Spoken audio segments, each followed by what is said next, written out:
HomeCourtEdge TV is here for your viewing pleasure. Please click that button as we strive for 1,000 subscribers. Enjoy this video. Welcome to the Verizon Center in Washington, D.C. as the East takes on the West in the WNBA All-Star Game. Let's take a look at the Discover Card's starting lineups. We begin in the East, looking for its second straight win after losing the first six. The team led by Indiana's Tamika Catchings. Nobody got more votes in the East. And three members of the defending WNBA champion Detroit Shock, led by Deanna Nolan. Over in the West, 4 of the league's top 7 scorers can be found in this conference, including the league leader in scoring, Seattle's Lauren Jackson, as well as San Antonio's Becky Hammon, only the second player in WNBA history to start for both conferences. Hi, glad you're there, and welcome. Along with Hall of Famer Nancy Lieberman, I am Linda Cohn. And I'll tell you, you're looking at the stage that allows the personalities of these WNBA All-Stars to shine. I mean, it's incredible, and it's really the only time, Nancy, in their busy schedule that they're allowed to, like, let down their hair, so to speak, and have some fun. My gosh, fun. Are you kidding me? They get to do photo shoots, fashion shoots, appearances together, and if you hadn't noticed, they're laughing a lot. But on the other side of it, when it comes time to play ball, they will be fabulous in the fourth quarter because they'll be trying to win. No question about that. And Nance, let's talk about the players, 2 of them that you think we should keep our eye on. We're talking about no coincidence. These 2 players have led their teams to the top of their respective conferences. Let's start with Becky Hammon. Becky Hammon is living everybody's dream. She inspires everything for young people. This is a kid who fought for her job her rookie year as a free agent with the Liberty. Now she's got career numbers 8 above her scoring average, and yes, San Antonio is in first place. And what can you say about Tamika Catchings? She's all everything, a 5-time All-Star. This kid was a physical leader for her team. She's now a vocal leader, and she's added the pullback jump shot. And she has extra incentive because she missed last year's All-Star game with a heel injury. She was just a spectator. Time to introduce the rest of our broadcast team, Heather Cox and Rebecca Lobo, and we start with Rebecca. Thanks, Linda. Tamika, 7 All-Star games. The East got its first victory last year. What do you guys have to do today to make it 2 in a row? I think the biggest thing for us is running, continue. We got a lot of young legs, so we just got to run the floor and get the ball down low. We're definitely bigger than them as far as size goes, so I think just attacking the paint, getting some foul, getting to the free throw line, and keeping it running. This is your 5th All-Star selection. Other than the game, what's your favorite part of All-Star Weekend? I think the biggest thing that I really enjoy is just getting to know everybody else outside of the court. We always play against one another, and it's like we never really get that chance to really sit down and talk. And I think the biggest thing that I enjoy is just being able to play with them, with people I'll probably never get a chance to play with, and then get to know them better. All right, quickly, who's your MVP? MVP? Definitely somebody from the East. I don't know. We'll see who's hot tonight. All right, Tamika, thank you. From the East to the West, we'll send it over to Heather Cox. Thanks so much, Rebecca, and joined by Diani Taurasi of the Phoenix Mercury. Diana, always a fan favorite. Any tricks up your sleeve for today's game? How about a win? Because last year we got waxed, so this year we're excited to get back on the court and have a good time. And the All-Star Game's always fun. We're in D.C., great fans, and the fans at home, Mom, Dad, love you, Jess. And it's gonna be a good time. You were a finalist in the 3-point shootout about an hour ago. How do you carry that momentum over into today's game? I was feeling good during the 3-point shootout. Lori Cohn actually won it, who's an amazing shooter, but hopefully we can carry that on to the game. All right, well, she's keeping it a secret, guys, but she did tell me in the first half, attempting to dunk. We'll see. And Argentina plays today. Good luck. A soccer fan, too, guys. Back to you. They sound ready, and so are we. Coming up, the live introductions of the WNBA All-Stars. Be ready, come on back, it'll be fun, and including Lauren Jackson and, of course, Detroit's Deanna Nolan, just to name a few stars. I'm a sophomore guard at the University of Pennsylvania. Been training with HomeCourtEdge for almost 10 years now. Please make sure to like this video, subscribe, turn on notifications, and follow us on all of HC's social media channels, and stay tuned for our journey. Verizon Center in the nation's capital for the 2007 WNBA All-Star Game, presented by Discover Card, featuring the best women's basketball players in the world on one floor.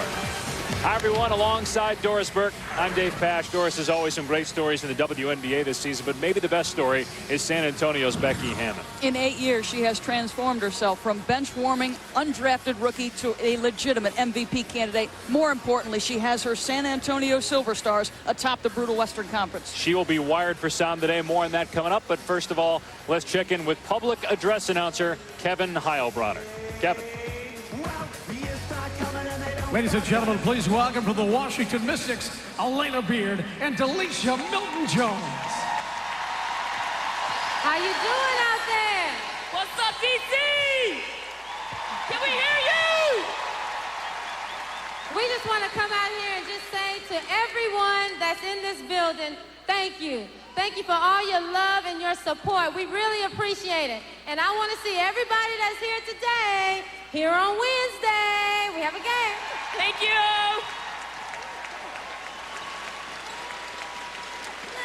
Well, we mentioned that Becky Hammon is mic'd up today.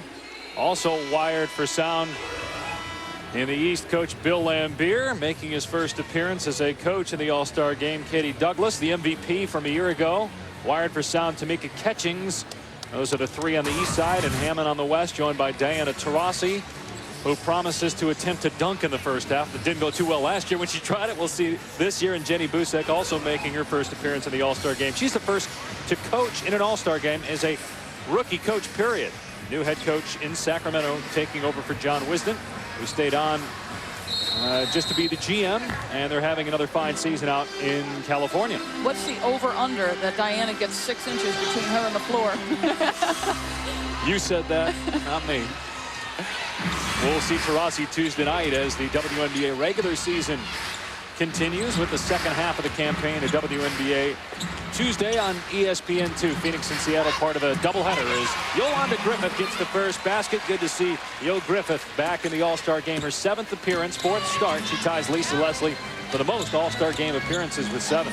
This is the only time these women get to play with really no performance pressure on them. I mean, this is all about the fun until the 4th quarter.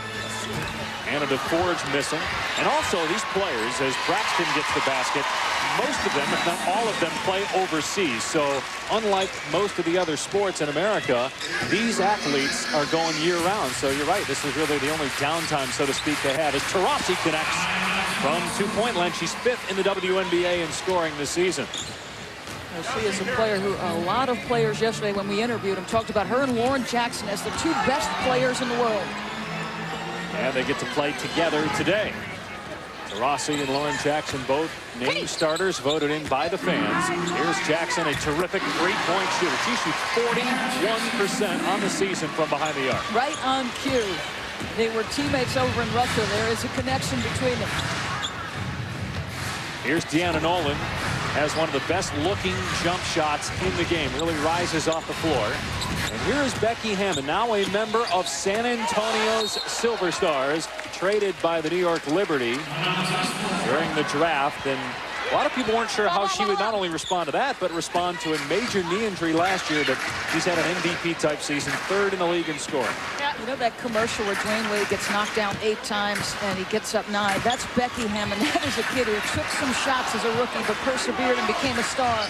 It's her 4th WNBA All-Star game. She missed 2 others because of injury, including last year in New York. And Hammon turns it over there. Here comes Nolan for the East squad. A nice dish to Braxton, who shows what she can do out in transition. Well, Bill Laimbeer would love to see a lot of that from Kara Braxton as the second half of the season approaches. Look, he's been smiling over there, Coach Laimbeer. I think he agrees with you. He's saying, where's that been the first half of the season? Kara has been in and out of the lineup, bench at times, as Tina Thompson drains in about a 23-footer. We could talk about Diana and Lauren, but when Tina's focused, she is among the best players in the world. A very difficult check from that range. Cheryl Ford, another member of Bill Laimbeer's shot with the banker. Her father, Karl Malone, played in plenty All-Star games and almost 2 decades in the NBA with the Utah Jazz.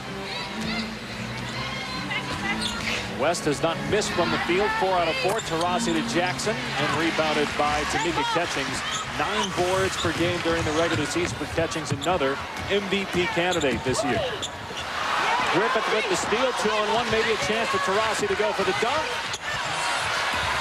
She'll take the layup. Nice dish by Hammon, the league leader in assists.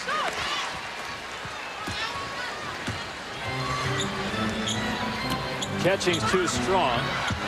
How about the hustle by Braxton? Want to show the fans they didn't make a mistake in voting her in as a starter, her first All-Star game appearance. She'll be the first to sub out. I'm sure it's a tough situation. She is by her numbers, not really an all-star, but a player who the fans, as they should, have a vote in who is and isn't playing today. Fans voted in 3 members of the Shock as starters. Now, Bill Laimbeer, in picking his subs, is not allowed to pick anyone on his own team. Otherwise, he likely would have taken Katie Smith among the snubs from the Eastern Conference. Griffith, no, and Tammy Sutton-Brown, a member of the Indiana Fever, who have the league's best record at the halfway point, 15-4. Nice shot by Ford. She's got 2 baskets. Now that's a team and a coach. Detroit with Cheryl Ford getting healthy, hopefully in the second half. That bone bruise, they would like to take that best record away from Indiana. Taurasi for 3. She was on fire in the first round of the three-point shootout about an hour before the game. She was in great rhythm. Looks it there. Already has 7 in her second start in the WNBA All-Star game. West has not missed from three-point land. Thompson, Jackson, and Taurasi all with 3s. Jackson lost it that time. Nolan taking it strong to the goal. If there's a player who from the guard spot could dunk, you'd see great elevation from Nolan there. Only about 5 feet 8. They jump higher than some of the players on the floor that are over 6 feet tall as that shot goes over the basket. Now, Deanna Nolan, her collegiate coach, Andy Landers, when she was a freshman, said she can dunk it. Watch the elevation. She has got some serious hops. You think she's the best athlete, pure athlete in the WNBA? There's no question in my mind she's the best athlete. If you talk to Rick Mahorn, he'll tell you, Bill and he talk a lot about the fact that if you were to put a baseball glove on her, she'd be great. Whatever sport she chose to play, Deanna Nolan was going to be a star. And there's Nolan again. Beautiful move. It just didn't go down. It will stay, though, with the East. Well, you talk about Rick Mahorn. He was Bill Laimbeer's right-hand man with the Detroit Pistons for many years. And now his right-hand man on the bench for the Detroit Shock. Deanna Nolan, an unselfish star, folks. This is a player who could score at will and chooses to distribute to all her teammates. Hammon to the bench with 4 assists, along with Thompson. Elena Beard of the hometown Washington Mystics has come into the game for the East. And Ford is fouled. Take your pick, Jackson or Taurasi. They'll get Taurasi there. Hey, let's run it. Let's run it. Look at it, Captain.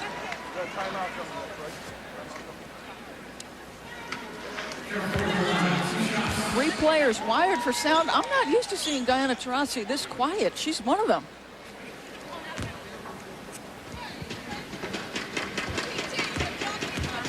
Huh? Yeah, I'm talking to Monsoon up right now. Crazy out here.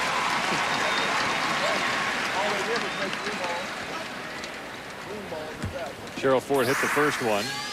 See the numbers on the season for Ford. Dee did not expect you to have a conversation with her by taking her headset off. And Catchings with the rebound.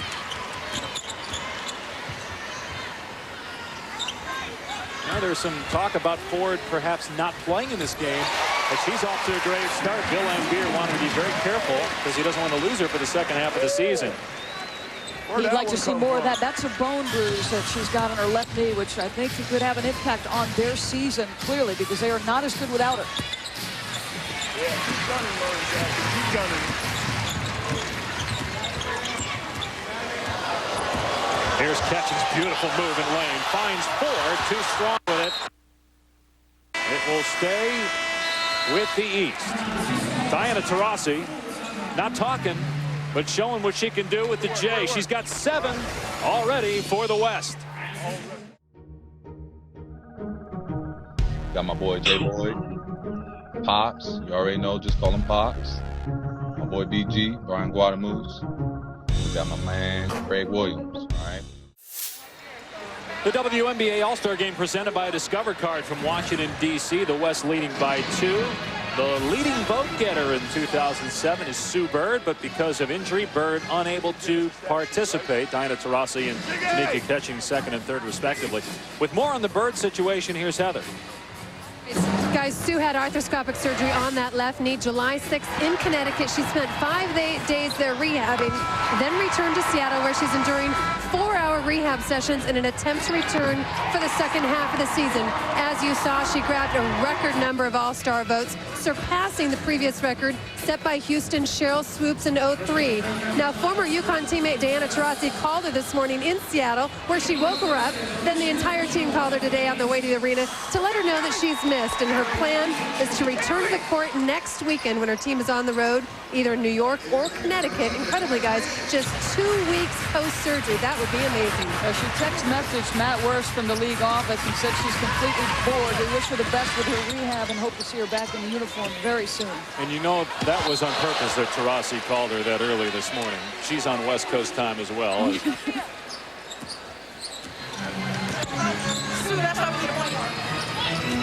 Here's Katie Douglas. It's funny during the timeout when Bill Laimbeer was drawing up a play, both coaches drawing up plays for their teams. Bill Laimbeer kept referring to Katie Douglas as Deanna Nolan, who plays the same position on his own team, and he had to remember, oh wait, this is an all-star game. But there is a very serious tone to the first 6 minutes here. Both coaches in the huddle were diagramming plays, trying to set things up. Jenny Busick has done a terrific job in her first head coaching experience with the Sacramento Monarchs. Here's Simone Augustus. And Augustus having a fine season, second in the league in scoring, and thinks she might be the best offensive player in the league as McWilliams Franklin knocks down a three. Her first season out west playing for Los Angeles after a fine career with Connecticut. Jackson blocks Beard, but a foul. The crowd has been terrific. Lori Keene was the three-point champion in a contest earlier today. They were absolutely nuts. And now Elena Beard right down the lane, very vocal in the introductions for their star. Sold out crowd here in Washington, D.C. Second time the All-Star game has been played here. Last time was in 2002 when Lisa Leslie was named MVP. But Leslie on maternity leave has yet to play in the WNBA this season. Some talk that maybe she'll return by the end of the year. Right now her team, Los Angeles, is 7-12 as Beard will get one more free throw. You see that left shoulder with that sleeve on it. It has plagued her. Quite frankly, it is amazing and a tribute to her toughness that she's an all-star. She's putting up 19 points per game in a shoulder that is absolutely causing her all kinds of duress. Third all-star game for Beard. Pondexter way off with that shot. Hey! Three! Come here, three! Beard trying to hit her Mystics teammate, Delisha Milton-Jones, but a turnover. And it wasn't inbounded properly, so. No violation here, though, today.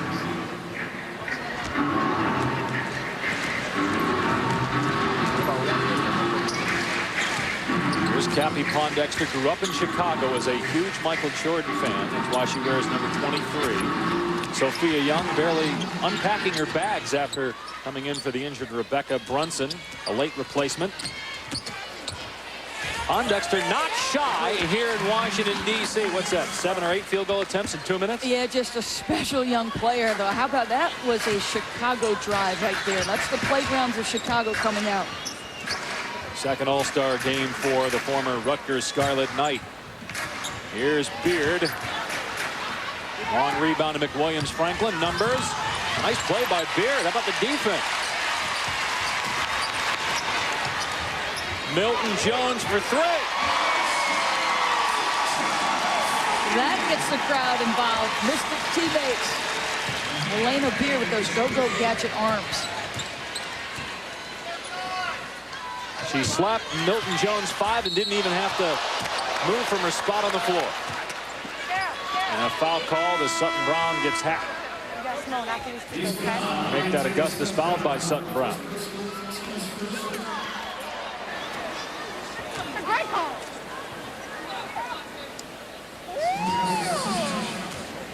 From the Minnesota Lynx, Simone Augustus at the line. 22 points per game for the WNBA Rookie of the Year last season. Sky's the limit with Simone Augustus. She's the most soft-spoken individual probably in the league. And you're right, yesterday we talked to her and we asked about 8 players who the best player in the league was, and she smiled, and she wanted to say herself, and when we asked her who the best offensive player was, she said herself, I think she's probably the only player who, because of her humble nature, could pull that off and not seem arrogant.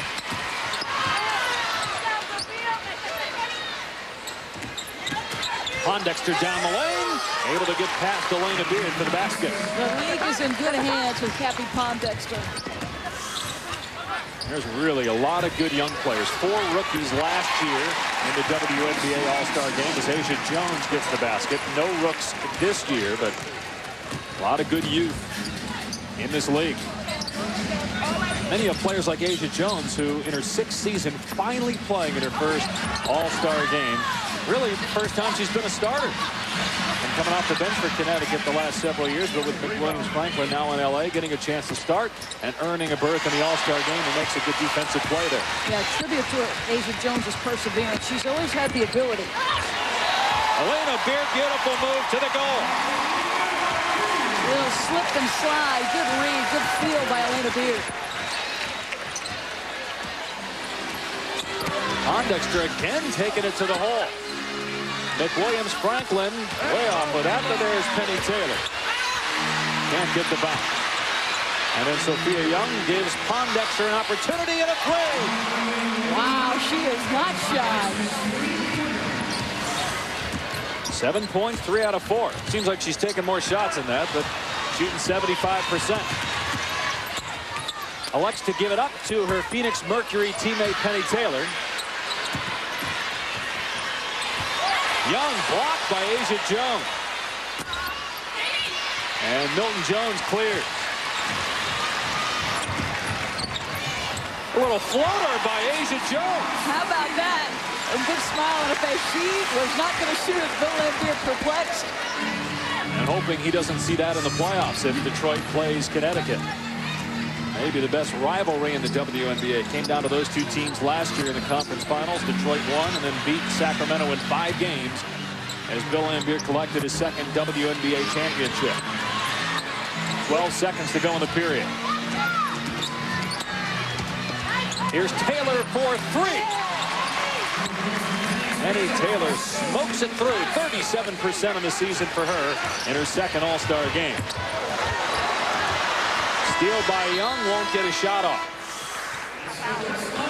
Well, the West hit 6 threes in that opening quarter. A lot of offense as we expected. Taurasi had 7 points. The West leads by 5 as we get ready to start quarter number 2 of the WNBA All-Star Game presented by Discover Card. And West head coach Jenny Busek joins us now. Jenny, this is your first year as a WNBA head coach, and you're coaching in the All-Star Game. Any butterflies, any nervousness coming into the game? Well, I don't really know what I'm doing, but I'm just trying to stay out of their way and let them show off a little bit. Jenny, Lane Kiffin from the Oakland Raiders is the youngest coach in professional sports. You're the 2nd youngest. These are your contemporaries. What's it like for you to be surrounded by this talent and then try to coach them? Well, they're great to work with. I mean, these are great women in the WNBA, and so it's just an honor and a blessing to be a part of this type of situation. You're one of the best dressed. Who's responsible for the outfit over there? You look spectacular. Yes, my team designated Tisha Pinachero as my fashion consultant for this game, so she and her mom took me shopping. You look great. Thanks for joining us, Jenny. Thank you. Maybe you can get Tisha to work on Coach Lambier over there. Rick Mahorn was giving him some flack earlier in the week, but I think he stepped it up since Mahorn was razzing him during the week. He's under some pressure, and he responds. 4-time All-Star and 14 years in the NBA. Busek has done an excellent job. One of 4 female head coaches in the WNBA, along with Ann Donovan, whom she worked for 3 years, coaching Lauren Jackson as an assistant. Pat Coyle in New York, Carleen Thompson in Houston.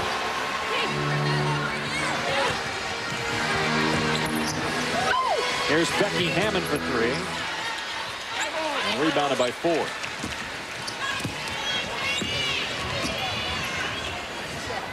Katie Douglas, the MVP of the 2006 WNBA All-Star Game as a All-Star rookie last year in New York City. Yeah, what a special year for her. Was married in the offseason to an agent in Greece and also a finals in the Eastern Conference appearance, and then a first team for Katie Douglas. First time, first team WNBA last season.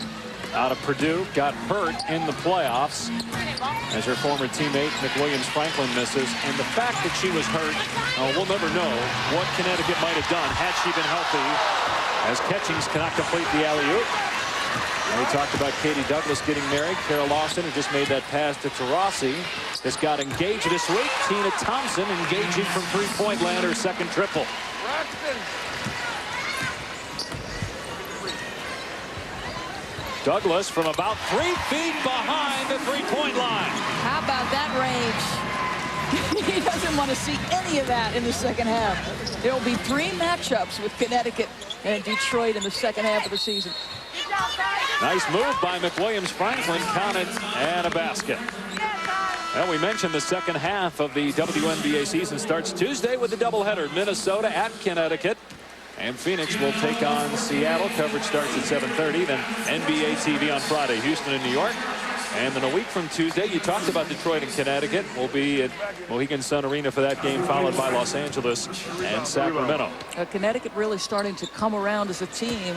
Ironically, they get it together on a 4-game West Coast road swing right before this break. Connecticut currently 9-11. Indiana has the best record at 15-4. San Antonio the best mark in the West at 12-6.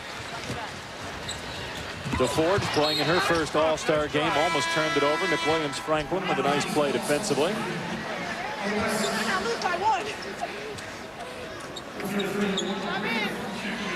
Yolanda Griffith will check in and replace Taj.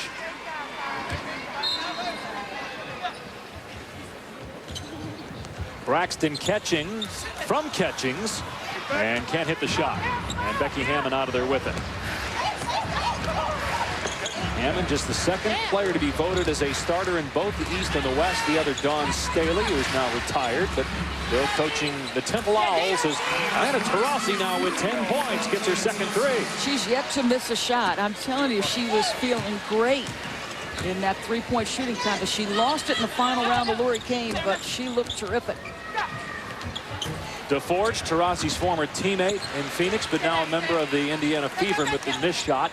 Nolan gets to the loose ball. Now back to Braxton, working on Thompson.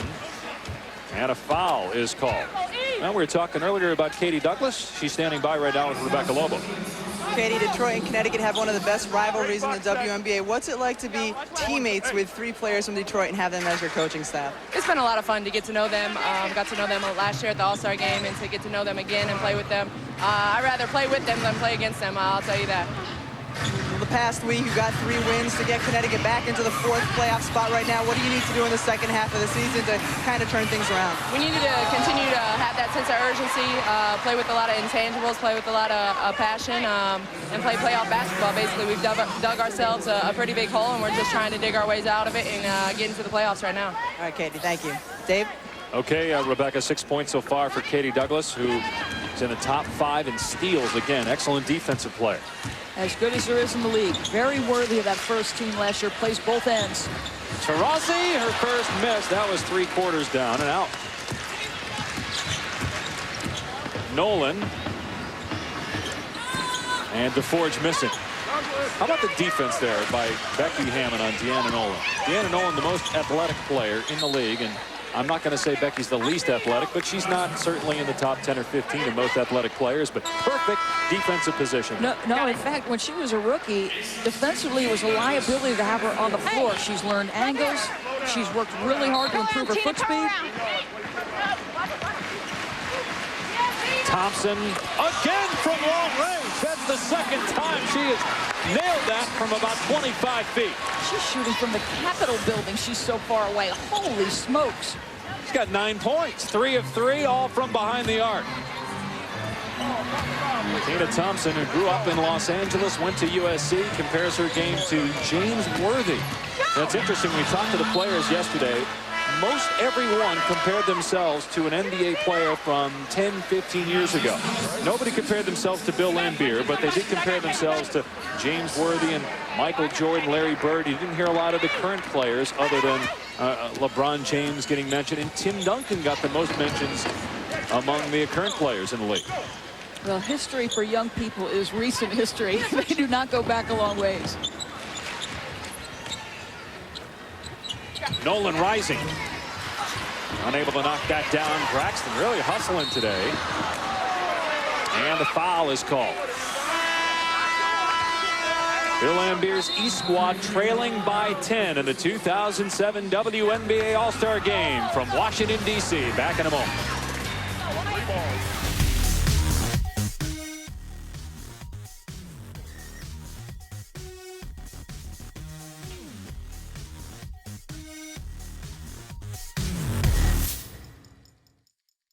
Change. There's Elena Beard, who went to Duke. Third All-Star game for the Mystic guard. 6th in the league in scoring at the halfway point of the 2007 season. Has to come in incredibly early, Elena Beard, in order to get that shoulder loose enough to play. She is in several hours before practice or game time. Amazing what these women will put themselves through to get ready. Katie Douglas at the foul line. That ends an 8-0 run. Lauren, you got out. Tina, get to this corner right here. Yeah, break.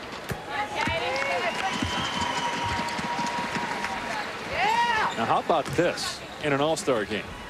Full court pressure and zone pressure, not even fun man-to-man.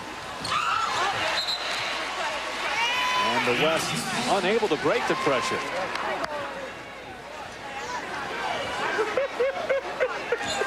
Stupid turnover.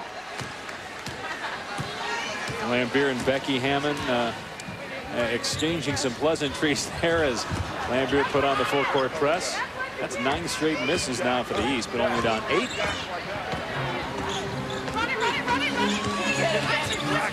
Becky Hammon, who grew up in South Dakota, went to Colorado State. To Thompson, now Jackson for 3, money. That was diagrammed from the sideline. First look was Tina, second was Lauren. These coaches are coaching. You wonder if it's because they play year-round that it's just hard for them to let their hair down, so to speak. Although Cheryl Ford doing it there after she nails one from the outside. If that was a three-point shot, that's her first, I think, in her career. Yeah. Leads the league in rebounding and 13 points per game on the season. Beautiful move by Tina Thompson. When she is healthy, even though she's up there in age, she's one of only 6 players to play in every WNBA season. She's still terrific. Nice shot by Deanna Nolan. Go ahead, give her one, yo, give her one.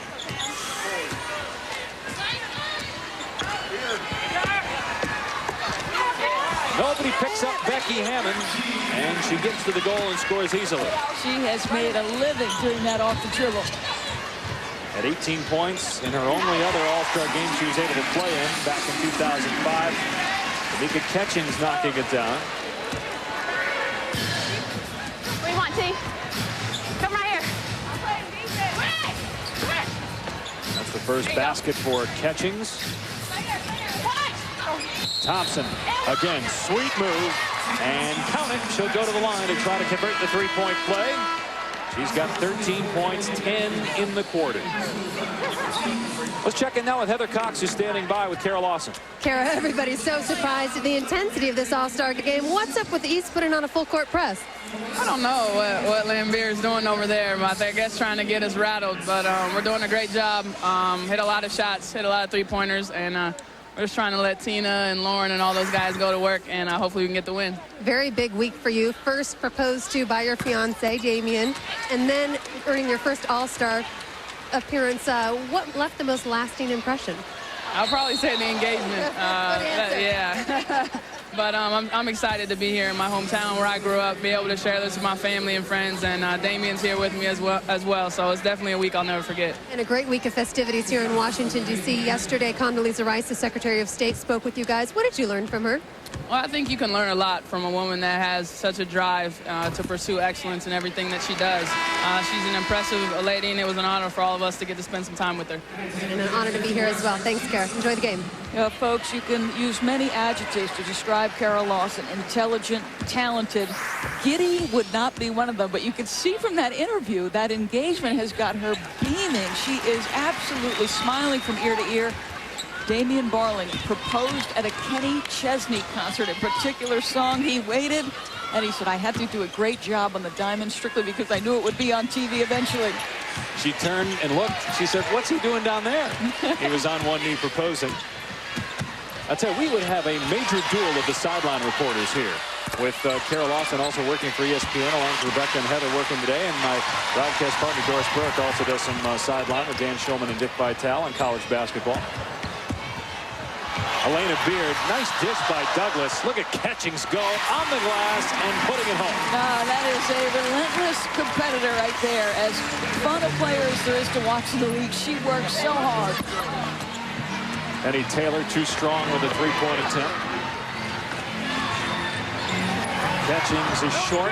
Her father, Harvey, played with the Milwaukee Bucks. Actually played with her current coach with the Indiana Fever, Brian Winter. Pondexter hanging.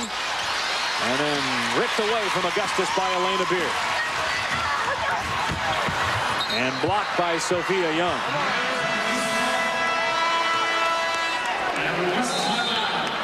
Timeout on the floor. West 48, East 43. Cheryl Ford with 10 points to lead the way for the East, down by a handful. Hi, I'm Katie Douglas. I'm Elena Beard. I'm Deanna Nolan. You're watching the WNBA All-Star Game and the WNBA All-Star Game on ABC. On ABC.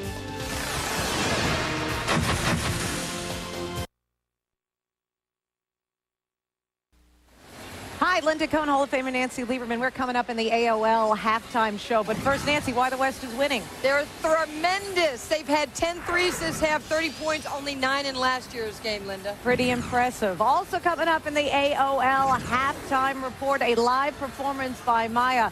Plus, you'll find out the class of 2008 Hall of Fame inductees. Now let's send it back down to Dave Pash and Doris Burke. All right, guys, I know Lieberman, a former point guard in the Hall of Fame, appreciates the great passing we've seen so far here, and a very serious 2007 WNBA All-Star Game presented by Discover Card. Nancy was ahead of her time in terms of her skill level. She was so special. Here's Augustus on the drop. Oh, great block by Elena Beard. Ahead to Katie Douglas. And Douglas with the easy two. Elena Beard played a little defense in the All-Star game. And Douglas D'ing up on Simone Augustus. 1 on 3 and a foul. The go-go gadget arms helps you defensively. Little block, but the strong hand by Elena Beard. wisely gets her head up, but Katie Douglas streaking down. Nice play. What a great smile on Elena Beard. So talented. 17 points per game on the season for, I make that 19 points per game for Elena Beard. 2 steals per game. Shoots the 3 very well. Unfortunately, her team struggling at 7-12, but under Tree Rollins, the new head coach taking over for Richie Adubato earlier in the season, they're starting to turn things around, playing around 500 since he took over. Oh, Penny Taylor blocked by Sutton Brown, but Sutton Brown called for the foul. And maybe that's good for the East because the West is over 6 at the free throw line. This looked like it was a pretty good block right there, folks. And even Eric Bruton, the official who called the foul, has a smile on his face.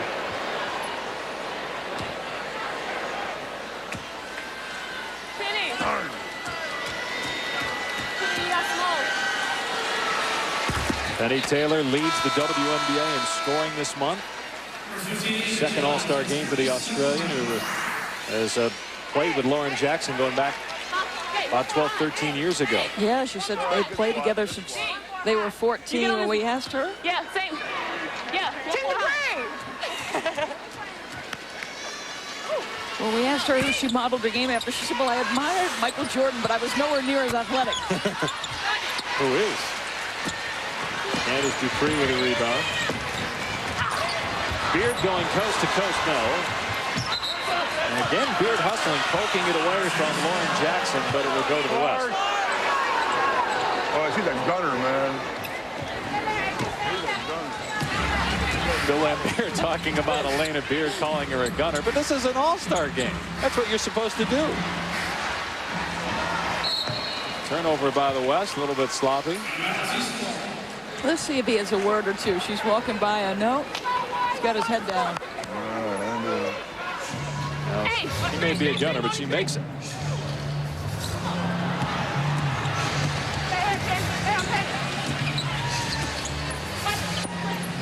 Here's Carol Lawson, late addition with the injury to Sue Bird, as Heather Cox told you earlier.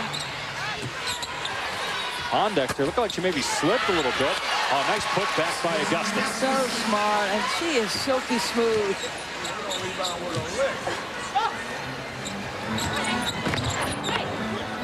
Talking to the players yesterday, it was almost a consensus, as Asia Jones hits, that Lauren Jackson is the best player, although Tina Thompson, really the true veteran of all the players in this All-Star game, said, maybe put Simone Augustus in that mix as well for best player in the league. What do you think? I think that Lauren Jackson is the best player in the league. I think Diani Taurasi is second. I think as efficient offensive players go, All-Star game, Lauren. Be okay. Simone Augustus would be right there. And she's just getting started with her excellent career out of LSU. Nice pass and finish. 1 minute to go in the second quarter. Pondexter to Augustus. Nicely done. Great job getting in the lane. And Simone, she just plays at her pace. Simone Augustus will never have heart trouble. She's just too laid back. And on the season, Simone Augustus shooting 50% from the floor. Yeah. That's pretty good for someone who takes as many shots as she does and plays the position that she does. And is guarded by the best defensive player on a nightly basis. Minnesota, not a great team. In fact, they got the worst record in the league, so everyone knows that she is the focal point going into game.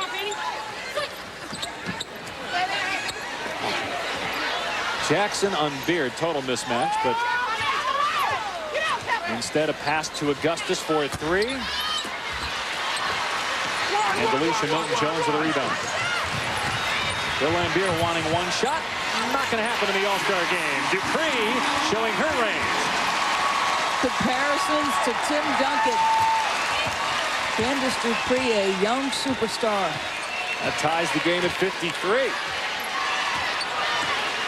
17-7 run by the East. 3 seconds remaining in the half. Here's Carol Lawson, D.C. native, unable to hit the shot, and we are even at 53 after one half here in Washington, D.C.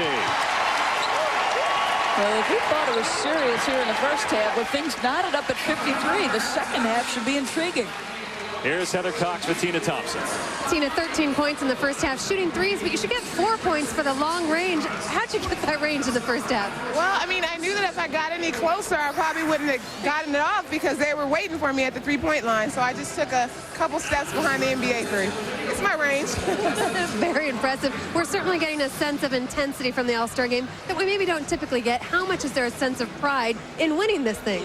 Well, I mean, I think we were a little disappointed last year. We didn't come out. We were totally just way too loose last year or whatever. And the East came out and they played a good game and they played well. And I'm like, you're here to win the game. That's what it's all about. So, I mean, I'm here to win. We're going to play hard all the way to the end, and hopefully we'll have good results. All right, we'll let you get to it. And speaking of the East, let's go over to Rebecca and Cheryl Ford. Thanks, Heather. Cheryl, there were questions coming into this game whether you would even play your leading scorer for the East. Why were you able to have so much success in that first half? Just coming out and playing with confidence and just playing relaxed and having fun. In college, 0 for 7 from the three-point line. Never took one in the WNBA. You're going to start lobbying Bill Lambier to make that a part of your offensive arsenal? Yeah, just a little bit, though. I'm not too comfortable out there, but, hey, I made one today, so maybe he'll start letting me do it. You look pretty comfortable. Thanks so much, Cheryl. Dave? All right, Rebecca, 10 points for Ford. Tina Thompson at 13, 5 of 5 from the field. 53-53 at the half. Stay tuned for the AOL halftime show and a performance by Maya. Hey, guys, my name is Kayla Padilla. I'm a sophomore guard at the University of Pennsylvania. Been training with HomeCourtEdge for almost 10 years now. Please make sure to like this video, subscribe, turn on notifications, and follow us on all of HC's social media channels, and stay tuned for our We're tied as we get ready for the third quarter. Well, Houston Comets star Tina Thompson is the only member who played in the first All-Star game played in the first WNBA season, was a starter today, and she right now is a front runner for MVP. Doris, she's 5 of 5, 13 points. A record-tying 7th appearance in the All-Star game, and this is a player who has said in the paper recently that this may be her last appearance in an All-Star game. She's got a very young son, Dylan. She will continue to play overseas where the money is significantly better, but she's at the top of her game. She could play another 10 years. Well, that might be stretching. Another 5 years easily. Hit a couple of bombs in the first half as we look at our stat track brought to you by Toyota. Both teams with 21 made shots in the first half. Both teams shot it well from 3, but the West miserable at the foul line. 10 points for Ford, 10 points for Katie Douglas to lead the East. Taurasi had 10 for the West, and again Thompson the leading scorer with 13 points.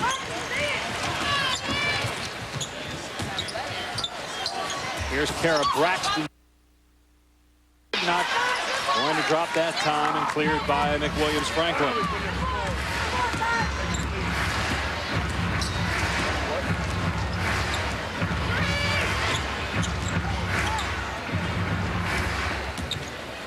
Thompson. Off that time, her first miss of the game. They're clearly looking to get her going here in the second half, though. That was a design play. One of only 6 players to play in all 11 WNBA seasons. Talking about Tina Thompson, along with Cheryl Swoops, Mwati Mabika, Wendy Palmer, Tamika Dixon, and Vicki Johnson. Lisa Leslie would join that group should she come back after maternity leave to play in the WNBA this season. Taurasi with a brick, and here comes Tamika Catchings.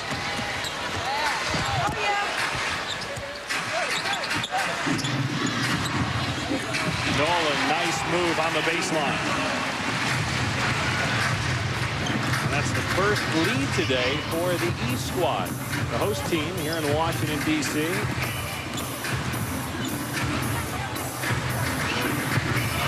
McWilliams-Franklin off the mark. And Catchings again.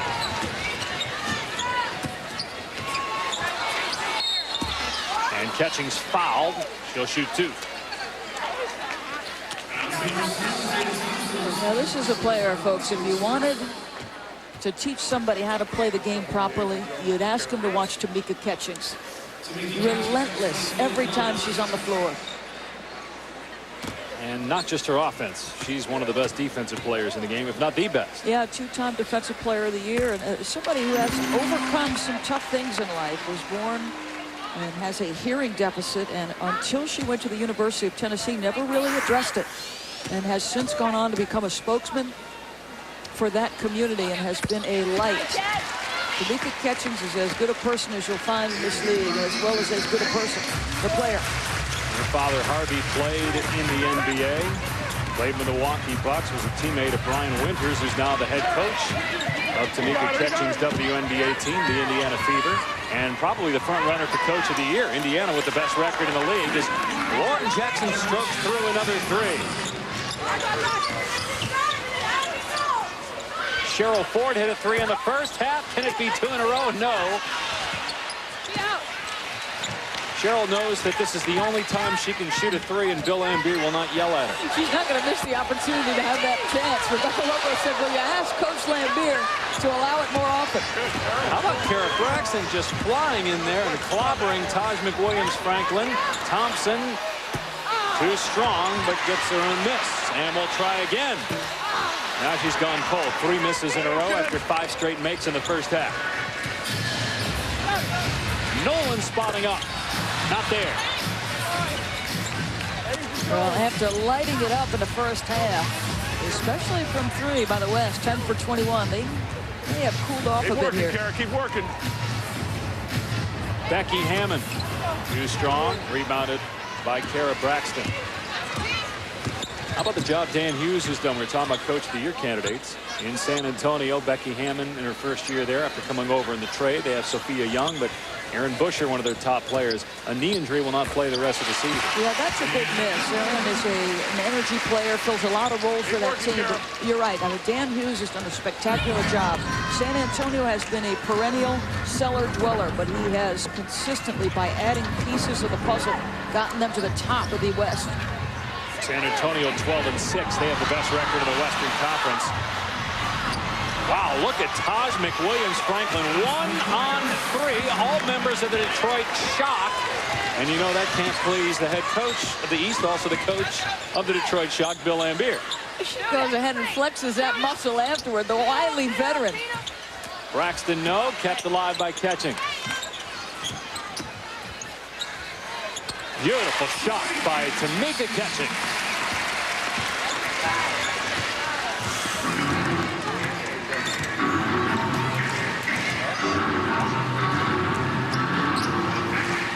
Hammon's three way off. Ford out to Nolan.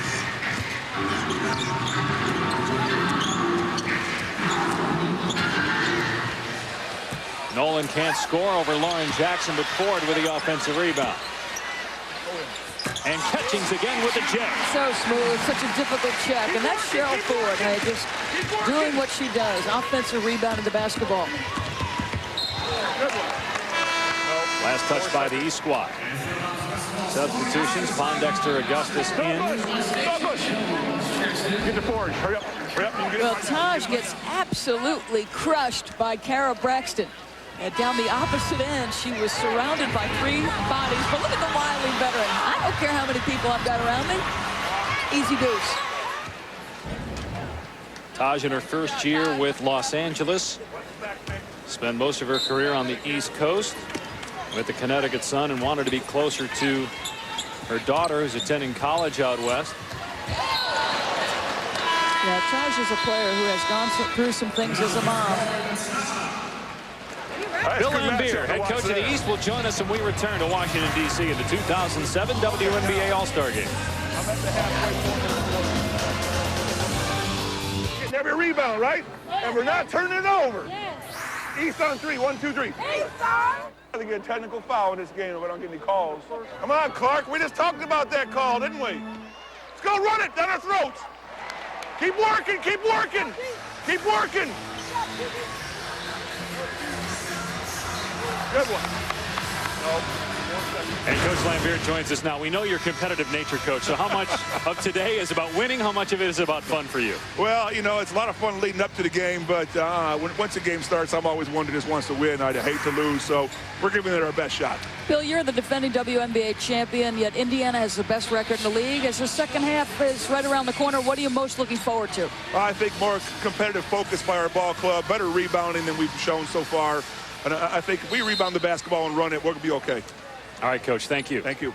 It's Bill Laimbeer, coach of the East, his first All-Star game as a player in the NBA, 1983, 84, 85, and 87.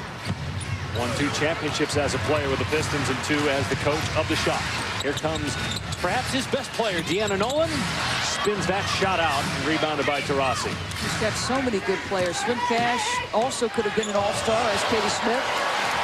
And Augustus with the basket on the other end.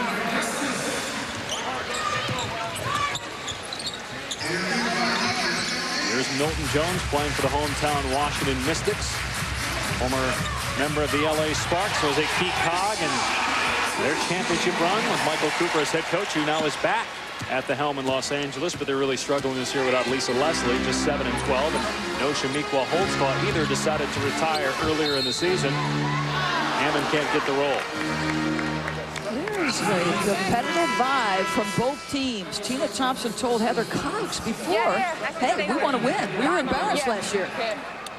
Let's check in with Heather right now. Well, speaking of that intensity, Bill Laimbeer's competitive nature is legendary, and we've seen a bit of it today. In fact, the West still a little bit hot about the press that Bill Laimbeer put on out of a timeout in the first half. In fact, West assistant coach Tommy Abetamarco came up to me at half saying, you can't run a zone press in an all-star game. Go ask Bill what he's thinking. So, of course, I asked Tommy, what are you going to do to retaliate? And he said, we're going to beat Bill Laimbeer. He didn't say we're going to beat the East. We're going to beat Laimbeer. So watch this West team cranking up a notch because they're not letting it go, guys. Well, you watch Bill Laimbeer, Coach. A lot of what he does is, of course, he wants to win, but there's also part of it in he likes to be hated. He likes the other team, the fans, the coaches, not to like him. And he's won. He's won 2 championships as a player. He and the rest of the bad boys, that's kind of how they did their their deal when they were playing, and as a coach, the shock. I mean, he had everybody against them last year, and look what they did. They're down 2-1 to Sacramento. Everybody thinks they're done in the finals. They come back, win that game, and then win game 5. There's a lot of ways to skin a cat, and he is competitive, and I think the thing that you have to admire is how much his Detroit shock reflects him in terms of his personality. They're smart, they're tough, and they play hard. And it's that us against the world mentality that works for his players as well. Rebecca Lobo has more as Katie Douglas gets the basket. Rebecca. Guys, not that the players look like they need more incentive, but Bill was telling me before the game, when he played in 4 All-Star games, one of the big incentives was the winning team got a bigger bonus. He said the players were talking about that all weekend long. He would like to see that here in the WNBA. Right now, all participants, no matter whether they win or lose, get $2,500. He'd like to see that change. I think it's a good philosophy, Rebecca. Certainly something on the line to motivate them perhaps a little bit more. They're small out there, right? They're not better than us.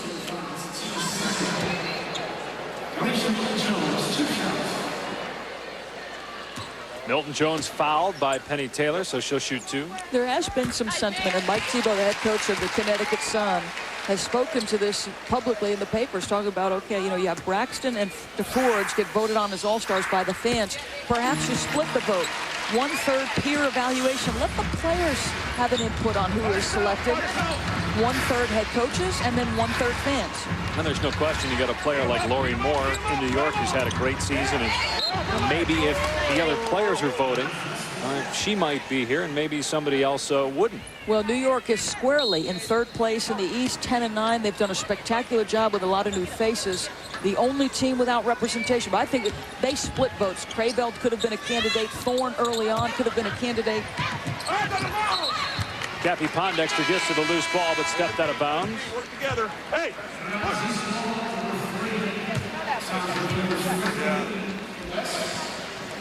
Let's go ahead and play basketball.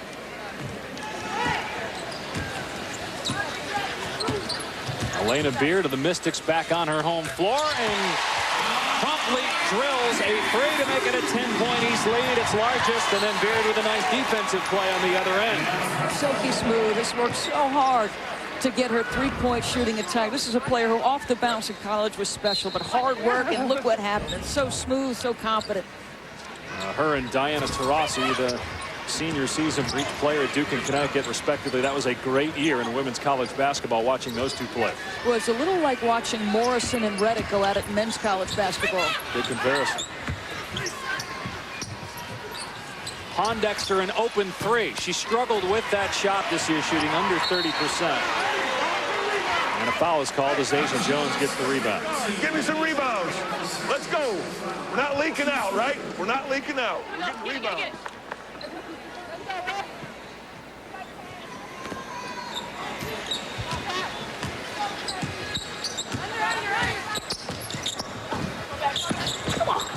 And McWilliams-Franklin knocks it away from Beard. Ahead to Pondexter. Back to Taj. Can't finish, though. Neither can Sophia Young. Ends up in Katie Douglas's hand. Douglas for 2. Milton Jones with a rebound. Beard for 3.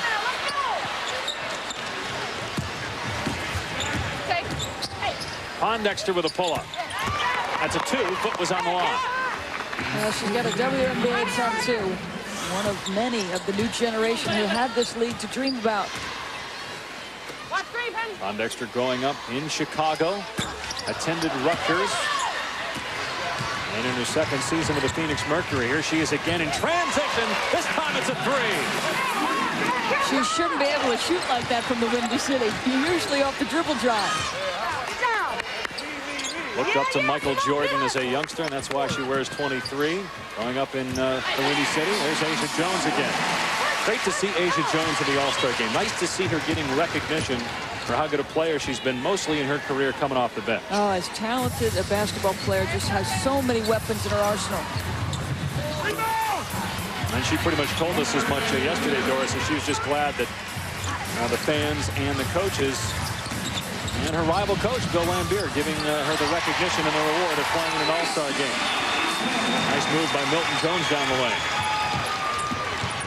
Bill Laimbeer selecting Asia Jones as a reserve. Now, this is where the West is winning the game. They're just getting out, rebounding the basketball, and running. And Asia Jones pass into the backcourt. Well, the most prestigious golf championship in the world returns to ABC. Defending champ Tiger Woods. Phil Mickelson, Ernie Els charge into Scotland to battle Carnoustie. It's the Open Championship on ABC. Third round coverage begins Saturday at 9 a.m. Eastern Time. Well, Mickelson appears to have that wrist in order. He's in first place in the tournament this weekend. I'd love to see he and Tiger in the final round on Sunday at Carnoustie. That would be terrific. Gotta love breakfast at Carnoustie. 6 a.m. Pacific Time, 9 a.m. on the East Coast. 15 seconds remaining in the third quarter. The East has opened up a 9-point lead.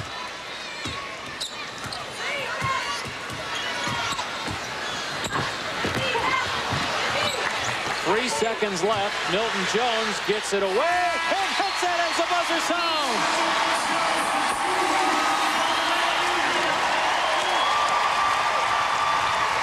Nasty with a delicious move to end the third period. Under duress of the shot clock. Little step back, pull up, jump shot, nothing but net. In front of the hometown fans.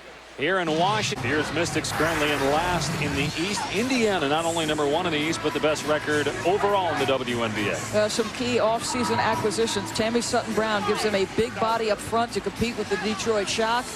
And the Western Conference standings, we've talked about this already. Becky Hammon, an MVP caliber performance. I think it's probably down to Catchings, Lauren Jackson, and Hammon through the first half, and sitting squarely in first place.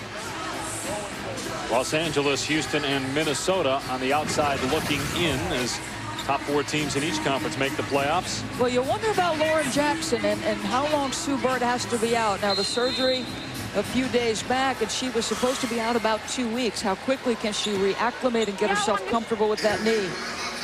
Seattle will be on ESPN2 as part of WNBA Tuesday as we kick off the second half of the season.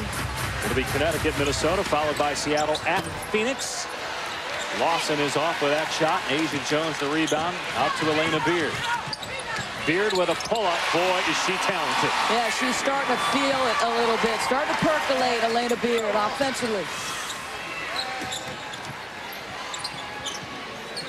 8 for Beard in the game. Here's Lawson trying to get it inside to McWilliams-Franklin. Kara Lawson, who got engaged this week. Congratulations to Kara and Damian Barling. And Lawson, a late replacement, getting to play in her hometown as Lauren Jackson drains a 3. And look at this. Kara Lawson extending pressure. There's a little bit more energy coming from the West, understanding they were down 11 to start the period. Jackson with 12, all threes. Milton Jones can't counter, and here comes Taurasi. Get on her right now! Taurasi with a pull-up 3, and Elena Beard the rebound.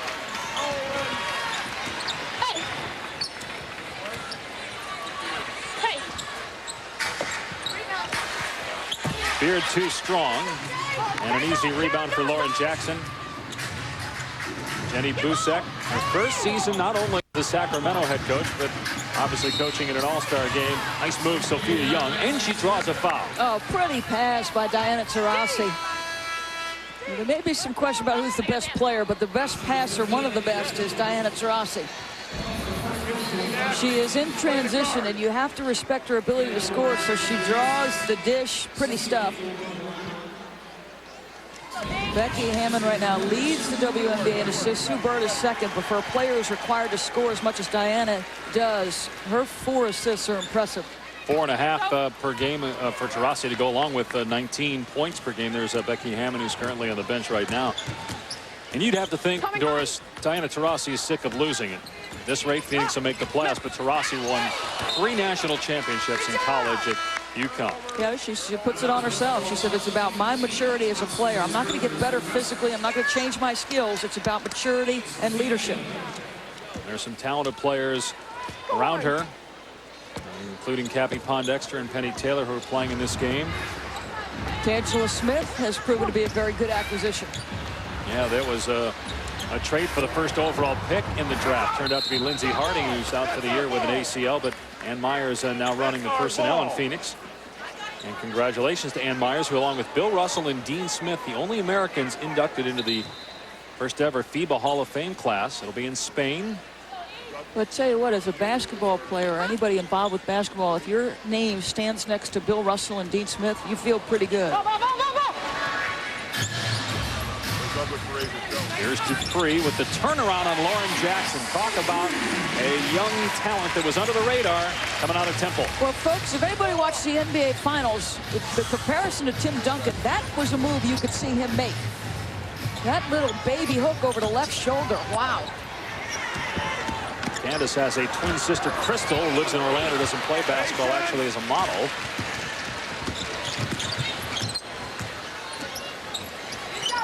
If they go back to Dupree, instead Catchings working on Tina Thompson.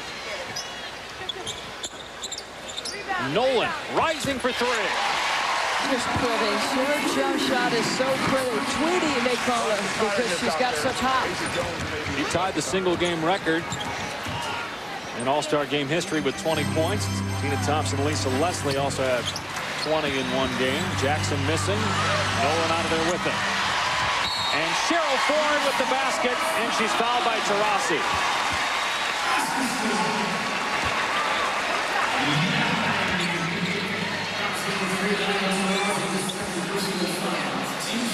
Transition, transition, transition for the East. Missed shot opportunities. How about the handle by Deanna Nolan?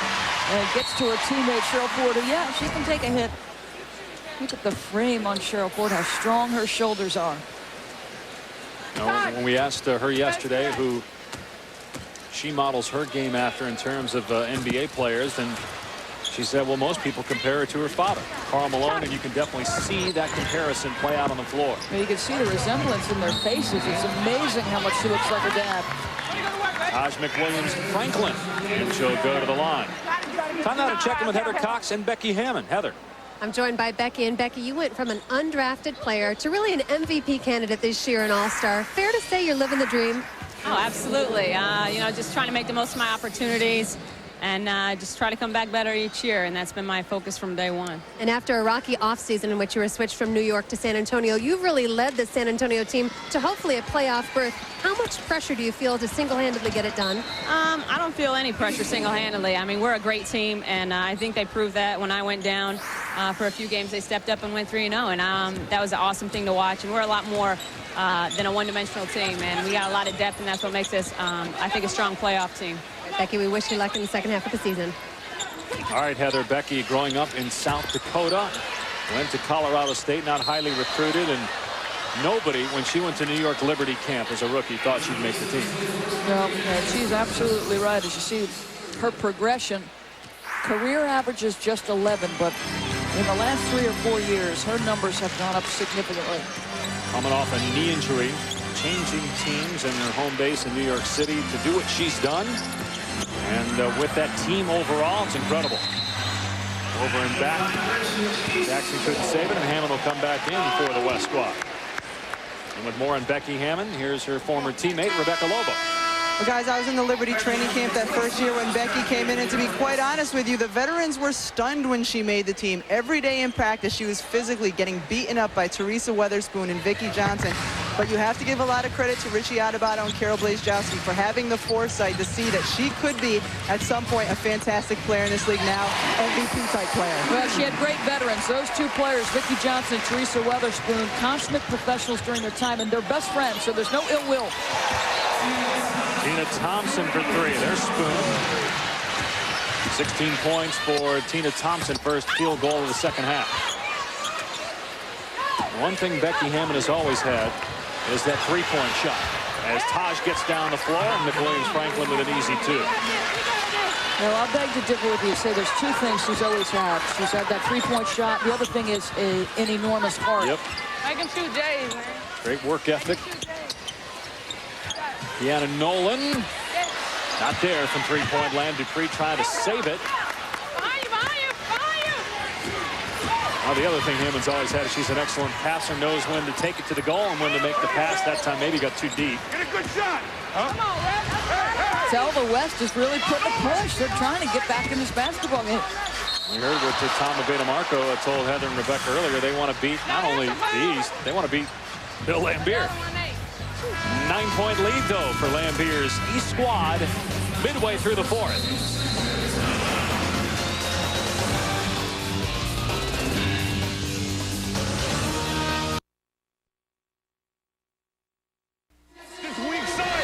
Back in Washington, D.C., midway through the fourth quarter.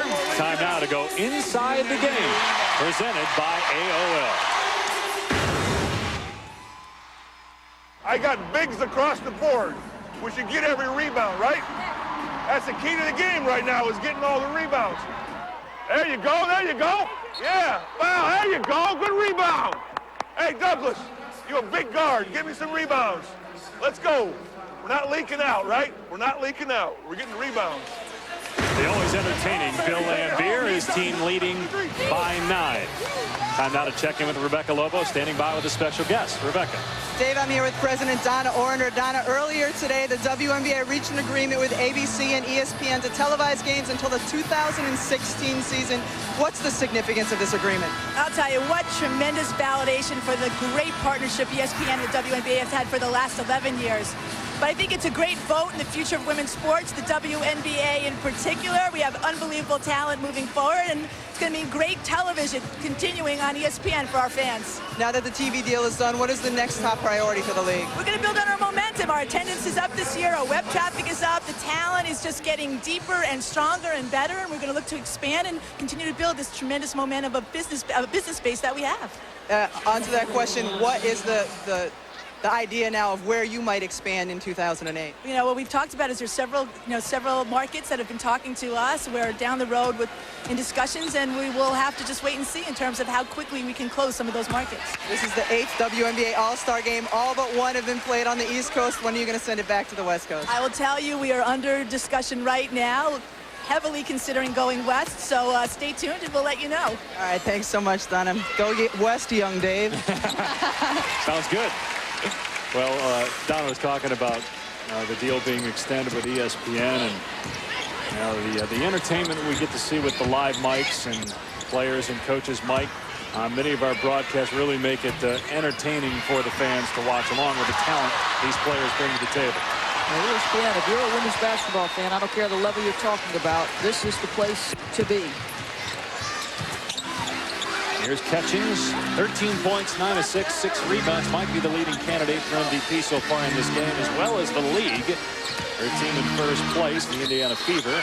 Ford is shoved, and she'll go to the line for 2. It sure is. Are you surprised the amount of minutes that Cheryl Ford is playing based on that left knee problem and her importance to the Detroit Shock in the second half? I am a bit surprised, but she clearly must be feeling good, and he looks perfectly relaxed and comfortable, not nervous about it. She played about 22 minutes. 14 points, 10 rebounds. No surprise, another double-double for Cheryl Ford. Coming up Tuesday, second half of the WNBA season. On WNBA Tuesday, Connecticut hosts Minnesota, followed by Seattle at Phoenix. Doris and I will go west for that. Houston and New York, Friday, NBA TV. And then next Tuesday, July 24th, Detroit and Connecticut, great rivalry renewed. And then Los Angeles, Sacramento, another terrific rivalry will be renewed on ESPN2, part of WNBA Tuesday on the 24th. And that's the other beauty about being able to watch the WNBA on ESPN for the next 8 seasons as these rivalries continue to develop. You've got Detroit and Connecticut as probably the chief rivalry in this league. And the interesting is Indiana has the best record right now to see how things play out towards the end of the season. Give Michael Cooper a little bit of time in L.A. because I'm sure he relishes an opportunity to get back to a finals and perhaps face his nemesis from the NBA, Bill Lambier, again. Now, Lisa Leslie on maternity leave could return this year, but if not, certainly next year. Yeah, let's go. If she feels like she wants to continue playing, come on. She'll come to a team that has some good young players. Marta Fernandez having a fine year, even though LA 5 games under 500. Taurasi, nice pass by Hammon, and a foul. Becky Hammon does this as well as anyone in the league. Just keeps her dribble alive along the baseline and just looks for teammates. multiple bodies around her between two defenders. What a great angle of this. This is pretty pictures. Thanks to our cameramen and everyone in the truck. That was a pretty shot. And Taurasi completes the three-point play.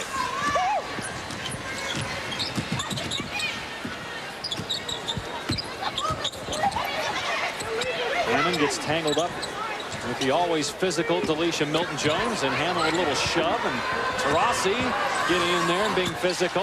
Now the shot clock not working. And there's the hard foul on Milton-Jones. Doesn't matter, it's an all-star game. You referred to her nickname D Nasty earlier. That was well illustrated there. She's got such a high-pitched voice, such a sweetheart off the floor. Hammon got clobbered. That looked like what Rebecca was talking about back in 1999 when Hammon was in training camp with the Liberty, and as she was saying, just got beat up literally during practice. Just such a physical play under Richie Atabata. According to Becky Hammon, Teresa Weatherspoon and Vicki Johnson took turns seeing who could hit her hardest. Spoon, a great player, one of the best passers and lead guards in history of the WNBA. Yeah, two-time Defensive Player of the Year, Teresa Weatherspoon. And hit maybe the signature shot in the history of this league in the finals. And she was playing for New York against Houston in Game 2. Send that to a Game 3. Eventually the Comets won, but everybody recalls that great half-court shot. Houston was about to celebrate. Confetti coming down. They thought it was over. Well, you recall the shot. You recall Tina Thompson's face. She was stunned.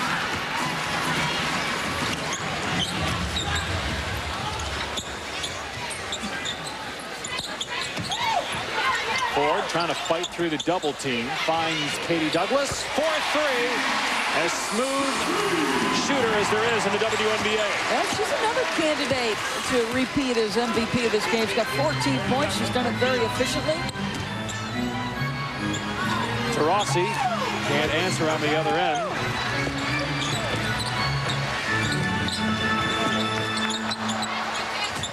Put Douglas at the one. Milton-Jones, a little hook, won't fall. Taurasi crashing. By yourself, Deanna. Jackson, no.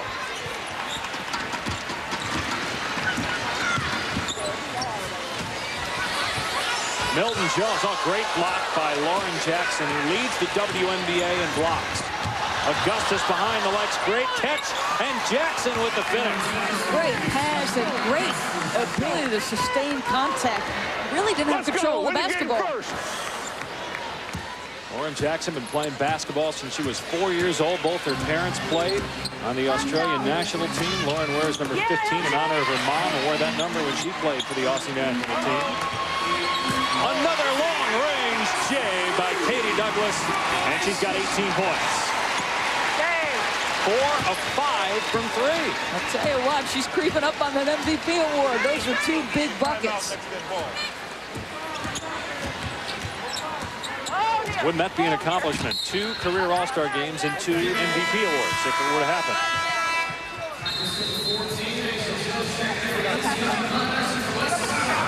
Seen some great offensive execution on both ends of the floor. Great pass by Augustus.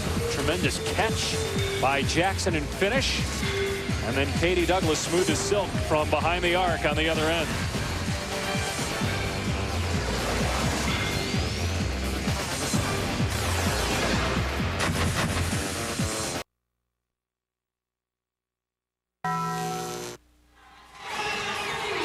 Welcome back to the WNBA All-Star Game, presented by Discover Car at the Verizon Center here in Washington, D.C. The East leading the West with 2 minutes to go, 99-87.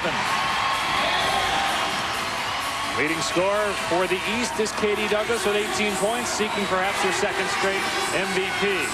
There's Michelle D. Johnson, Director of Public Affairs, Brigadier General in the Office of the Secretary of the Air Force at the Pentagon. And also in attendance, Michael W. Wynn, Secretary of the Air Force. Thanks go out to all of our military personnel, regardless of your feeling about the war. Obviously a hot button issue as we come into an election year, but There are servicemen all over this country who give up time, and Taj McWilliams Franklin knows that well. Her husband, Reggie, spent 8 years in the service, including active duty in Iraq. She's got 2 girls, one who is a freshman in college, another one a little bit younger, but those are the people that service weighs upon. Talked about Douglas as an MVP candidate for this game. Cheryl Ford, a double-double. Tamika Catchings, a double-double and 6 assists, although Catchings just 4 of 13 from the field.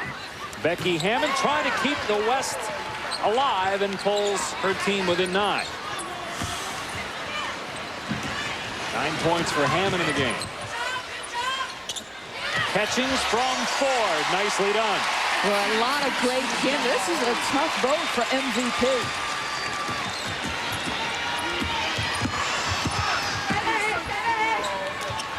Tina Thompson, a candidate after a 5 of 5 first half, but just 1 of 6 in the second half.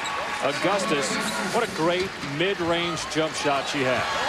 And then beautiful steal, and Penny Taylor can't finish though. Oh, misses, and Chippy would have put a little pressure on. Doris, has this been the most serious you've seen in terms of the players and the coaches in your years covering the WNBA All-Star game? It's not even close, you know, and we wondered about the West. Would they be complacent because they were 6-1 in this game? Thompson, another rainbow triple. 2 possessions. And full court pressure by the West. And the East turns it over. You know, Tina Thompson showed some serious range in the first half, and she's getting a little bit of a money call from Diani Taurasi. If you're in a tough spot, I'll take Tina Thompson.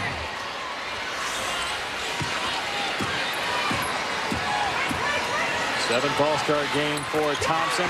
Another 3 for the West. Becky Hammon makes it a 1-possession game.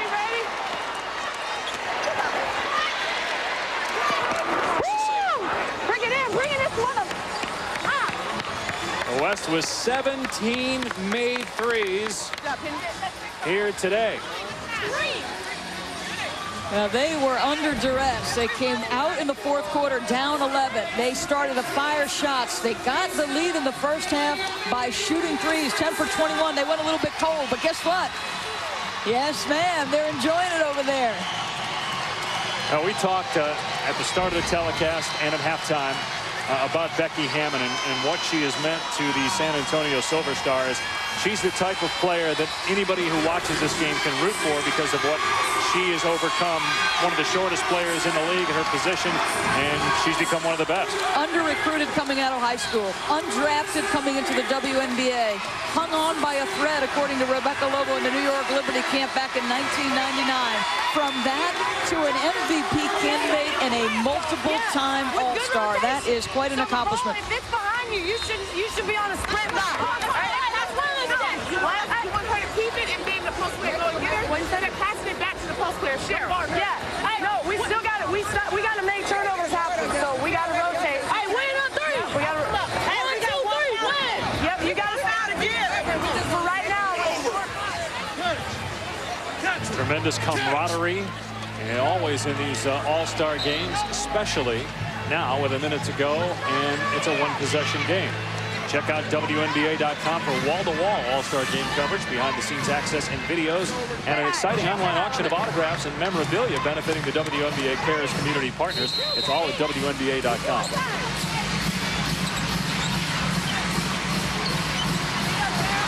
Catchings guarded by Penny Taylor. Here's Anna DeForge, and the All-Star rookie hits a huge shot. That's her first field goal today. How about that? Under pressure, need a bucket, and Anna DeForge comes up big. Becky Hammon going to work again, draws the foul on Nolan. Eric, all the calls, you're going to let them try to get back in the game?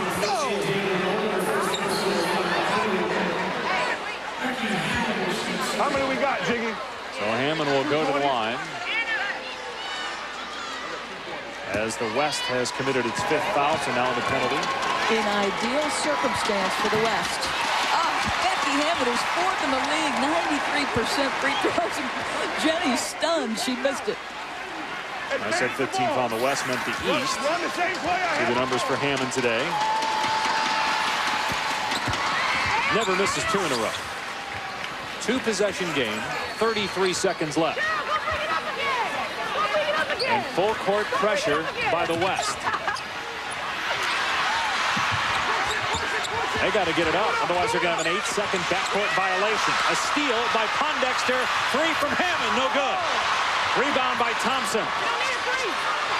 They're down 4, they need 2 scores. 15 seconds left. Thompson trying to create some space. Off the mark, Ford with a rebound, and that might do it. And the East hangs on. What a finish here in D.C.